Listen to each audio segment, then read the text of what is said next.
Bubba O'Neill along with Andy Fantuz with all the action. And boy, we are, again, so fortunate to have the likes of Coach John Salavandis joining us, longtime broadcaster, coach with the Tiger-Cats. John, we had a very jolly conversation for the season opener where there was all kinds of excitement, we'll say, and we were hoping that everyone's 0-0, but now the Tiger-Cats are 0-1, and one of the things that you know so much about is that offensive line. And I'm just going to say this to you, 8 sacks shouldn't have happened. What have the Tiger-Cats done to repair that problem? Well, Bubba, let's go back to what the commissioner and Andy were just talking about, the ratio.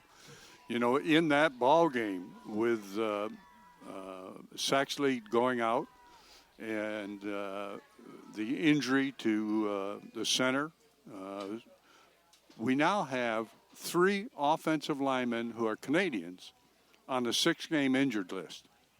Now you've got to make changes up front. We talked about the ratio.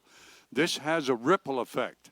Now you're going to play Trevor Riley at the left tackle, move Vorn Kahl over to the right guard. That's 2 imports playing on the O-line.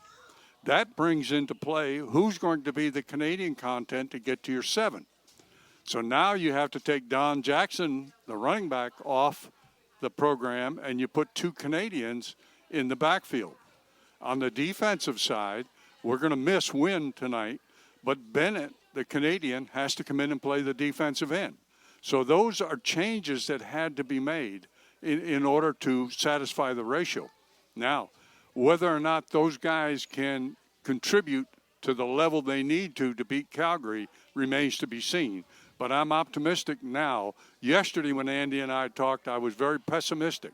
I've since then done some research and changed my mind a little bit, and I'm going to give that O-line a pass until they prove to me that they can't get the job done.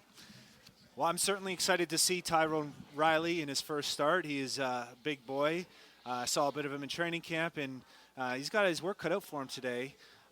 Strong defensive line from Calgary.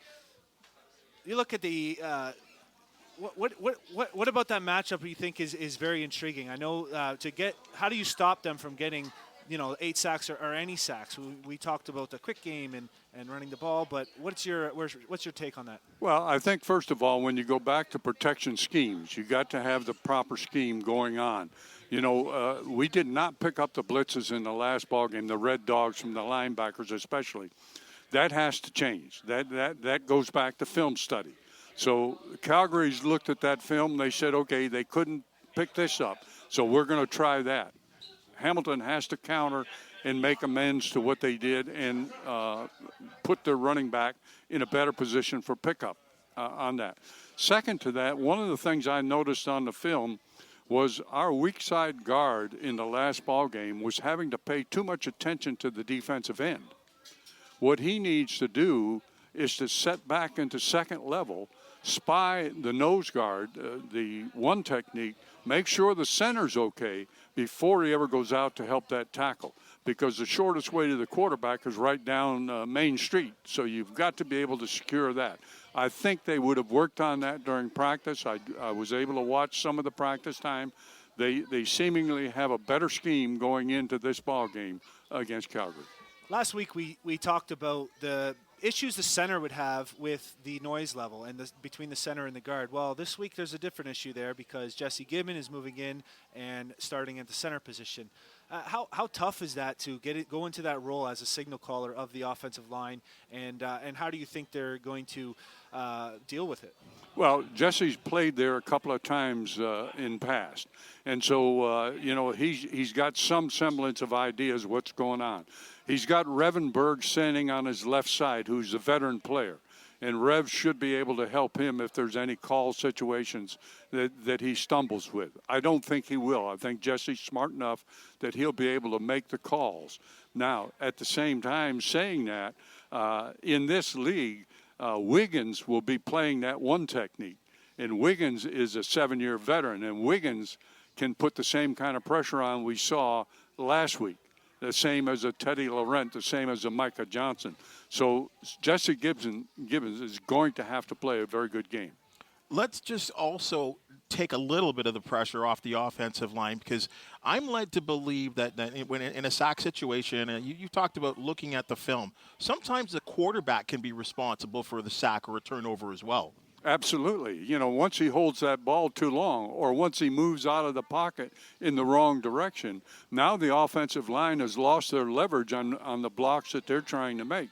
So the quarterback is responsible, number one, to read the defense, find the key, and get the ball out of his hands. And I think that's what you've got to do. We talked about the quick passes. You can't live just on the quick passes. If they give you an opportunity to go downfield, you got to take the downtown shot.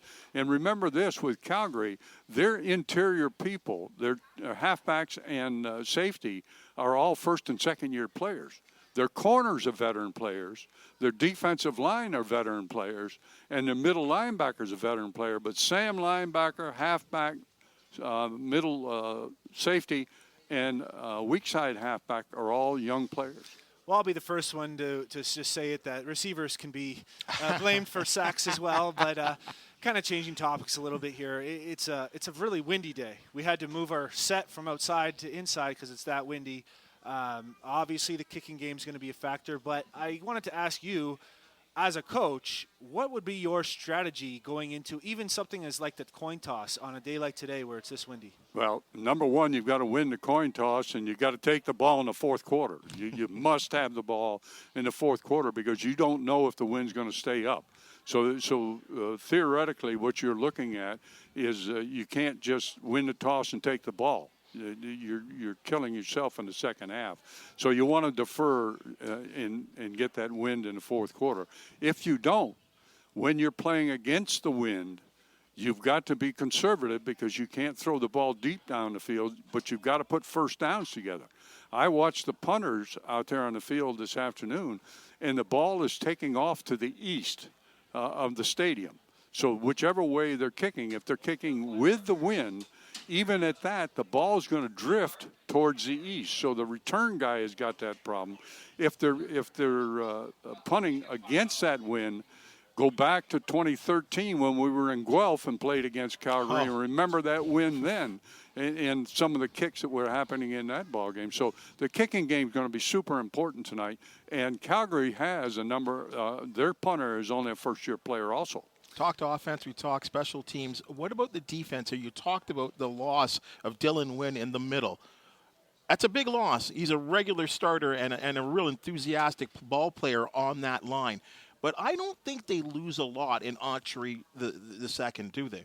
No, I don't think they do. I think Lee Autry will play very well.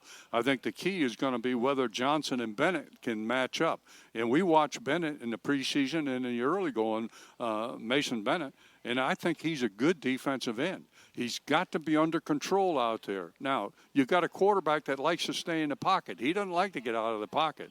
He likes to throw the ball from there, and he's going to throw the ball deep. You know he's going to throw it deep. So your defensive secondary has got to win some of those 50-50 balls. Andy, last one to you. Well, I want to kind of come back to the wind a bit. I always tell the receivers when you're playing with the wind that in warm-ups it's really important to get some full-speed reps of corner balls and long balls because when you have the wind behind you, you gotta run further than you think the ball is going, and then of course when it's against you, stop and go up and get it. What other positions would you specifically have a conversation with the players when it's a windy day like this to adjust the way they play the game? Well, number one would be your long snapper. It can affect the long snap. People don't think about that, but really the long snap going back 14 yards, there's a lot of wind problems in that. He's got to be able to snap the ball absolutely correct and into the right hip of the punter. Second to that, obviously your kicker, your field goal kicker, that's obvious. He's got to be able to play it like a 9-iron into that wind and make it curve whichever way it has to curve to get in there. And also with your receivers, Andy, make sure your receivers come back to the football on the short and quick passes because those defensive backs aren't going to lay off. They're going to be right on top of them.